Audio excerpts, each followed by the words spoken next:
মহাপ্রভু শ্রীকৃষ্ণের মুকুট। মুকুটটার ওজন আছে 700 গ্রাম। এই শুভ রথযাত্রায় মহাপ্রভু শ্রীকৃষ্ণকে এই মুকুটটা পরানো হবে, তাই খুব তোড়জোড়ভাবে কাজ চলছে। খুব সুন্দরভাবে দেখতেই পাচ্ছ ডিজাইনের কাজ চলছে, বাকি সব হয়েই গেছে আর ডিজাইনের কিছু কাজ বাকি আছে। খুব সুন্দর একটা ডিজাইন, দুই পাশে পেখম তোলা ময়ূর, মাঝখানে পদ্ম ফুল।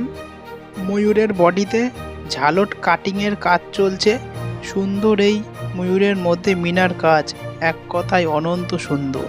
ঠাকুরের কাছে প্রার্থনা করি আগামী দিনগুলো যাতে তোমাদের খুব ভালো যায় আর তোমরা খুব ভালো থেকো। আর মুকুটটা ভালো লাগলে অবশ্যই একটা লাইক শেয়ার কমেন্ট করো, যাতে আরও বহু লোক দেখতে পারে এই সুন্দর মুকুটটা।